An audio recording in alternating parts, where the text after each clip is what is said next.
Week 2 of the NFL season is in the books, and we have 6 teams that are 0-2. And today I want to talk about which team is in the biggest trouble. 6 teams are currently 0-2 to start this season, have not yet won a game. Some of them, it spells disaster for the entire season with high expectations coming in. Some of them maybe don't need to worry too much. So let's go through each one of these teams, and I'm going to talk about how worried should you be as a fan of each of those teams. So the first team to look at is my Cincinnati Bengals. We are 0-2. It is not looking great, but I don't think we are in the worst position of all the teams. Browns game, that was truly terrible. I mean, you're looking at Joe Burrow threw for 82 yards? Horrible numbers.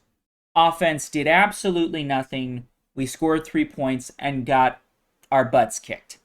All right, so that was really bad. Then we played the Ravens. Now, the Ravens game, it was much closer, obviously, or 24-27. Lamar gets the first down on the scramble at the end of the game to kind of seal it off. But Burrow's numbers, a little better. Still not great. That's not over 10 yards of completion. Closer to 10 yards of completion. That's really, I would say, what you're looking for. The one interception, obviously, would rather have that one back. Higgins had a huge day, if you had him in fantasy. But this was a closer game. And the reason I am not too worried about the Bengals, definitely some worries. Obviously, they were expected to maybe be the number 1 team in the league this year coming in. They didn't have a lot of injuries. They didn't have a lot of offseason drama. Burrow gets his big contract. There's a lot of hype for the Bengals coming into this season.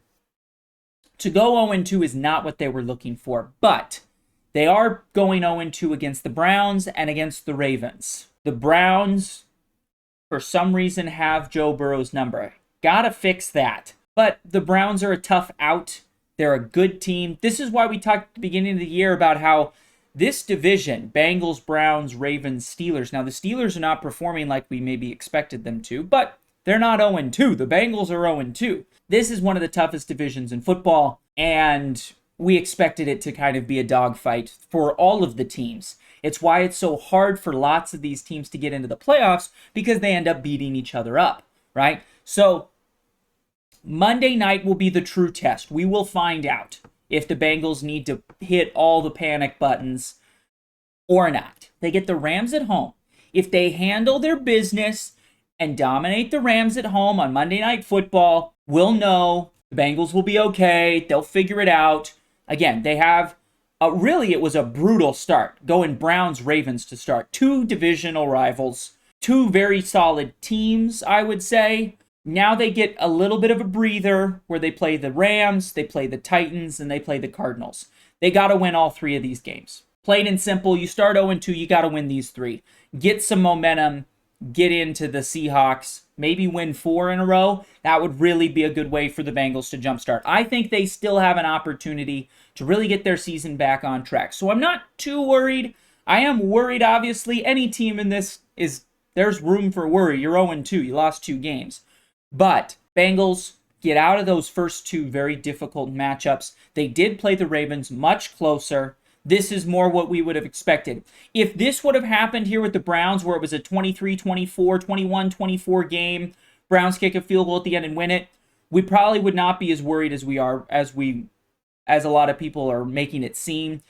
There wouldn't be as much panic should this game have been closer. This game is the game that everybody's still worried about, because Burrow threw for 82 yards passing, which is ridiculous, especially right after he gets that big contract. So, was he still dealing with some injury? How is this all playing out? We don't know, but I would say Monday night, if they lose to the Rams, full panic mode. If they handle the Rams, they handle the Titans, they handle the Cardinals, they can get back on track for the season. So, not full panic yet. Maybe around a 6 on the panic scale of 1 to 10, but not full panic just quite yet. The Chargers. Another team with very high expectations coming into the season. Big money contract to the quarterback, just like Joe Burrow, Justin Herbert. But Justin Herbert's had some critics, more so than maybe Burrow has of recent years, because this Chargers team has not delivered the way we would expect. Now, they play the Dolphins in week 1. They play the Titans in week 2. The Titans had lost something like 8 games or 7 games coming into this. Losing to the Titans is a problem. Giving up this many yards to the Dolphins is a problem. What you'll notice here is this is not a Justin Herbert worry to me that much. You score 34 points in the NFL, you should win. Like, your defense should not be giving up that many points. If your offense scores 34 points, you should win the game. We can look at the numbers. Herbert, about 10 yards of completion and a touchdown. But then you look at who he's playing against, and Tua, who most people would agree, Herbert's a better quarterback than Tua, but Tua with those weapons, Mike McDaniels, and he's playing well. You got to give Tua credit. Against this defense, put up over 450 yards passing and 3 touchdowns. I mean, what more do you want? You scored 34 points on offense. That is not the way to win, right? You scored 34 points on offense, you should win the game. If your defense is giving up more than 34 points, you're probably not going to win the game. Very rarely do teams, I think, win games where the other team scores 36 points. Titans, you couldn't stop them. 24 points. Now 24 is a little lower, obviously, but Herbert throws for over 300 yards and 2 touchdowns. Where's the defense? Where's his help? That is the problem with the Chargers, and what makes it even worse is their head coach is supposed to be a defensive-minded head coach, right? He's not an offensive guru. He's supposed to be a defensive guy. So I'm worried about the Chargers. Now, in some ways, I'm not as worried, because if they could fix the defense, maybe get a new head coach, I think Staley's gone. I don't know what the Chargers are waiting for. It's been too much of this. They have a terrible defense again. And for a team that has the number 1 salary capped defense, meaning they pay the most for their defense compared to any other team, that's ridiculous. That is unacceptable if you are a Chargers fan. Staley's got to go. I hope the best for him. I don't think he's a bad guy or anything, but just not gelling with this team. He can't get the defense right, and that's his side of the ball. So they need to make a change there. And can you put it on Herbert? I don't think you can. I didn't put him in my top tier. I made the argument that he shouldn't be in that top tier of quarterbacks because he hasn't won. And it is true. He hasn't won. Maybe they need to do more ball control. Maybe he needs to be taking more time off the clock. There are things he can do to help, but scoring 34 points and losing, you can't ask for too much more. 24 points, losing. The other thing you have to remember is to score a lot of points, you need to get your offense the ball. Well, if the Titans have the ball all the time, which they kind of did, right? They had almost 37 minutes, right? They won the time of possession. How do you beat the Chargers? Well, their defense sucks, so just hang on to the ball a lot, score a lot of touchdowns, and you're going to win, right? So you lose the time of possession battle by 8 minutes. There you go. That's what comes down. They ran for 141 yards. Defense has got to do something. You got to get the ball back to your offense, right? So, Chargers, scale of 1 to 10, probably around a 7 or an 8. The Titans are not a great team, whereas the Bengals played a Browns team and a Ravens team that I think are both pretty good. Titans are not very good. And while the Bengals are just not producing quite, they don't seem to be clicking, but we've seen them click before. We've seen Zach Taylor coach. The Chargers, honestly, my worry level as a team is probably around a 4 or a 5. They just have the wrong coach, and I don't know if they're going to make the coaching change. So I'd say panic button, hit it, fire the coach, get a new head coach, see if you can salvage the season. I think there's still opportunity. You'll play the Vikings, Raiders, maybe an opportunity to fix the ship, but the Titans was the opportunity. Dolphins, Mike McDaniels, great offense. I mean, Mike McDaniels just put up points on Bill Belichick, who we consider the best defensive coach in the league. So giving up points to the Dolphins, sometimes Tyreek Hill just does that to you, right? But against the Titans, that's, come on. Come on. You can't have that happening. So 4 or 5 on my actual concern for the team, but an 8, push the panic button. You need a new coach. Let's move over to the Vikings. Oh, the Vikings. The classic, this team has a ceiling. I don't really know if I'm that worried because the Vikings are doing about what I expected them to do, except for their first game. The Bucs have been a bit of a surprise. Baker Mayfield looking really good in that system right now, getting the ball to the right people. He's played well in 2 games so far. They're 2-0. They beat the Vikings in week 1. Should have been a Vikings win.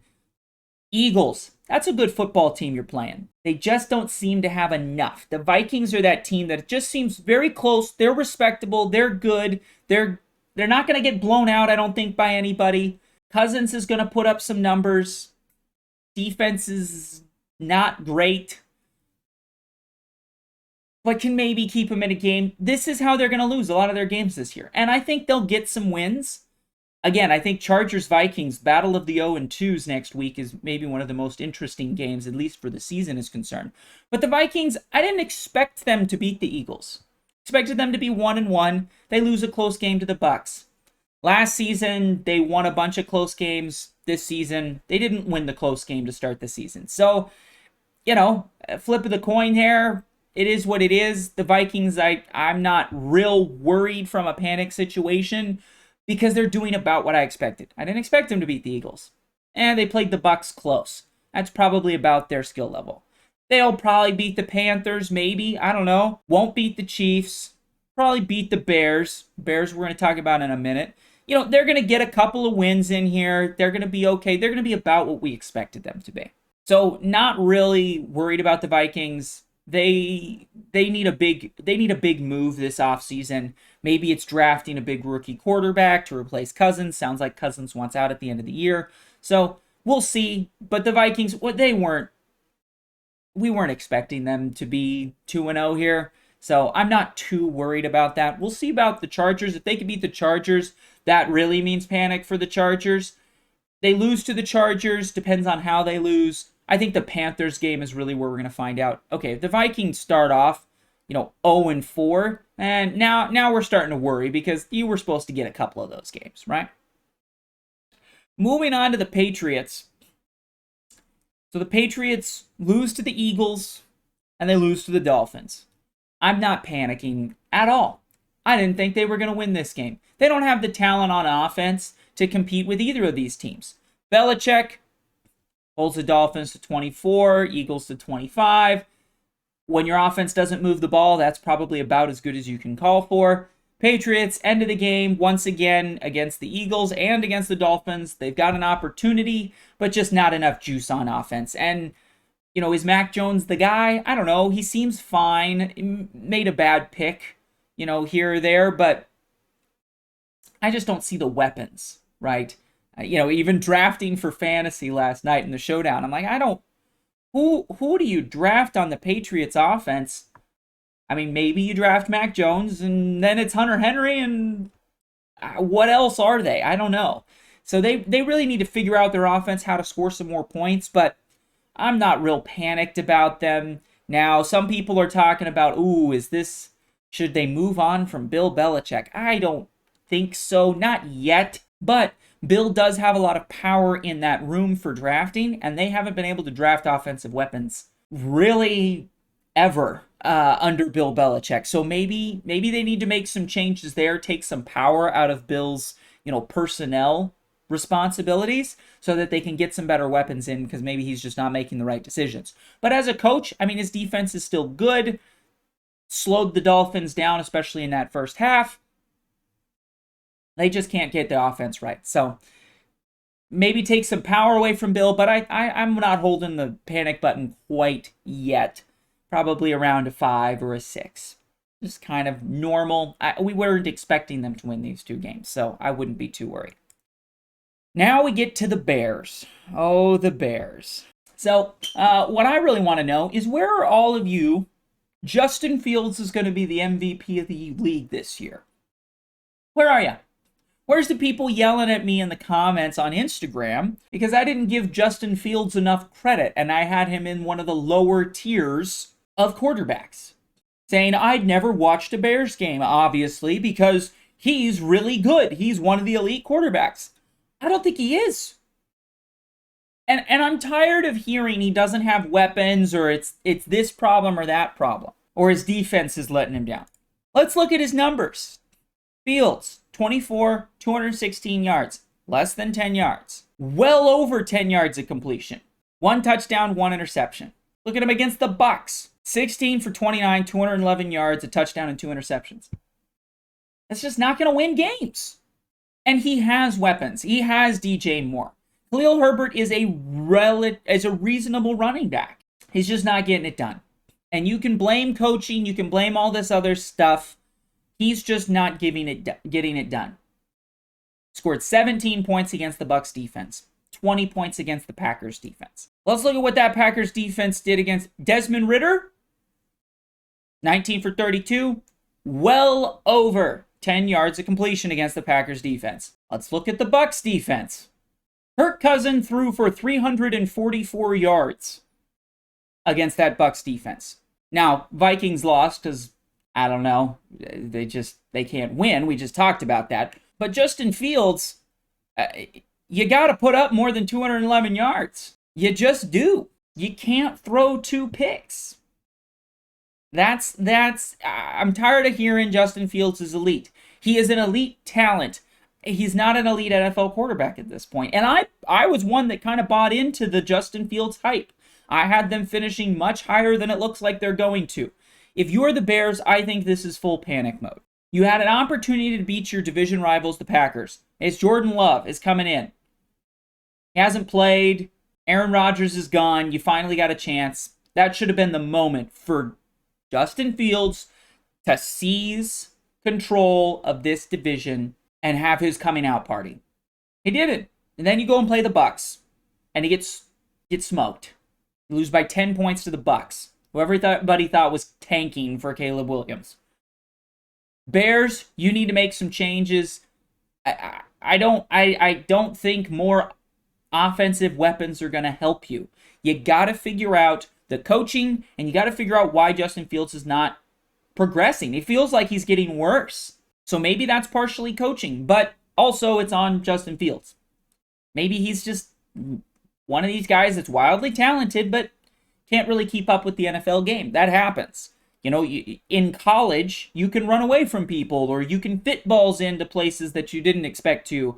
And when you're playing at Ohio State, your wide receivers are wide open a lot of the times. You don't have to make the tight throws or read the defense. And just throw it up to those good wide receivers you have. It's very possible that is the situation. And this is the situation with a lot of quarterbacks that come out of Ohio State.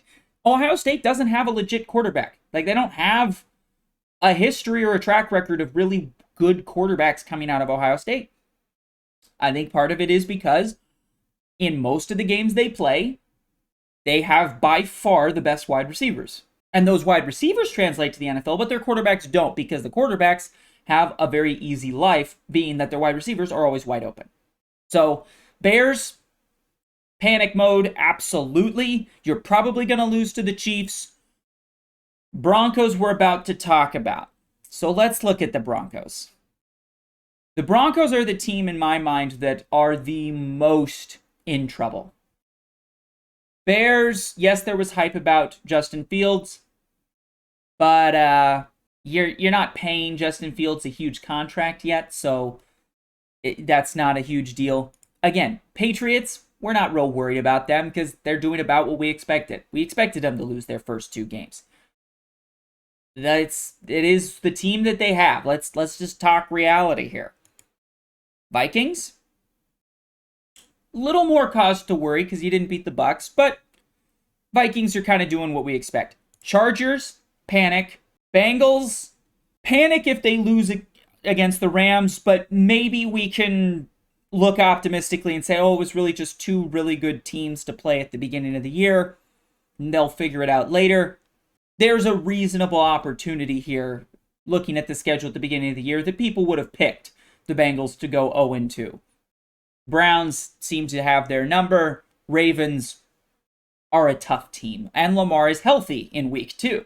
Sometimes towards the end of the year, Lamar is not healthy and maybe a little bit of an easier opponent. So getting them in week 2 is a tough draw.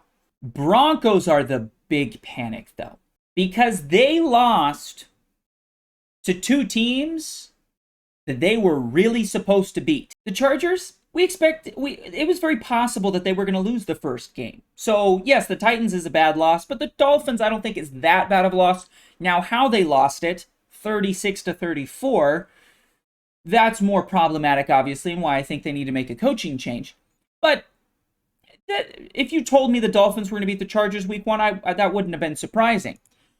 The Broncos losing to the Raiders and then to the Commanders, that's not good. This was supposed to be for the Broncos a couple of quick early wins, get off to a 2-0 start, and then we'll see who they are when they play the Dolphins. Instead, it is an 0-2 start, and they're probably going to get walloped by the Dolphins.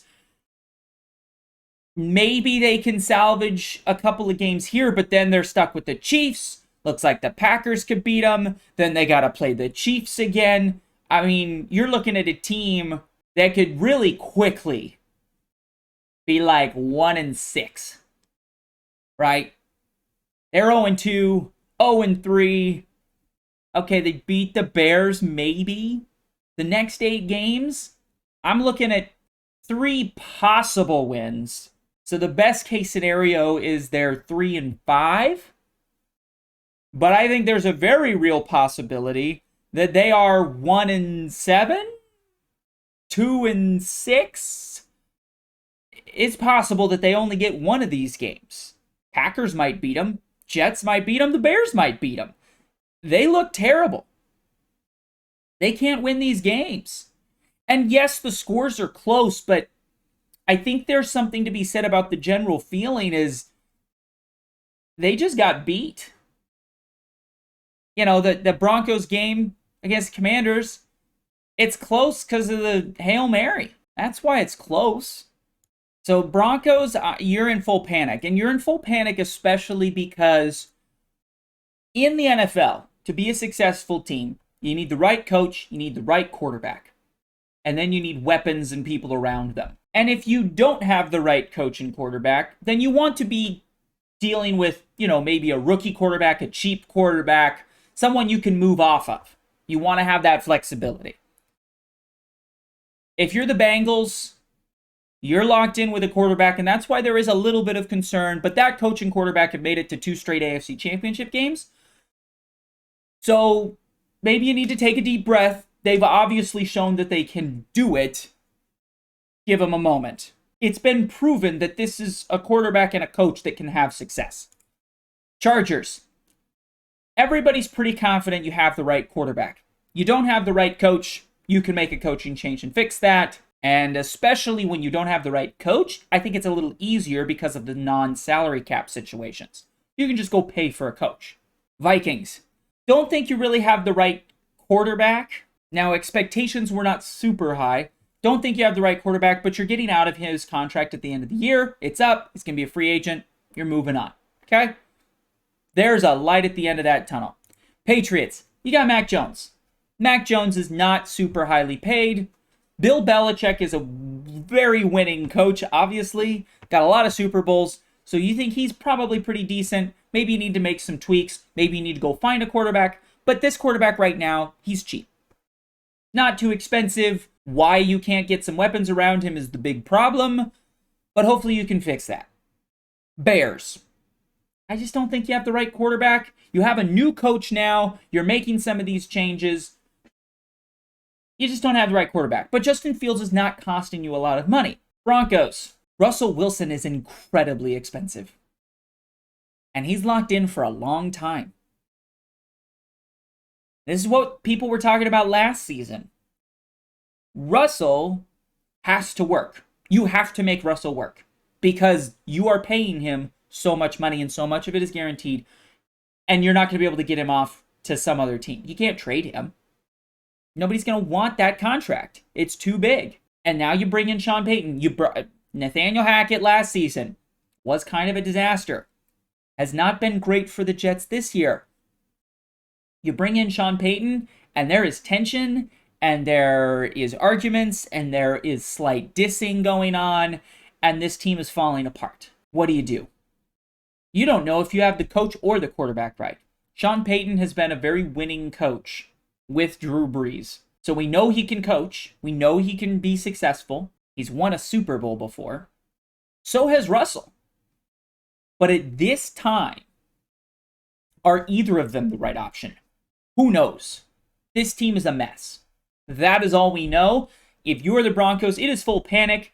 And it is panic because you have no idea what to do.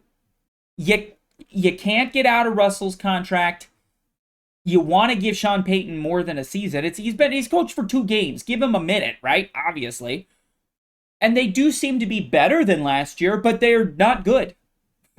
They're better than last year, but they are not good. That contract is going to really harm your franchise for a long time.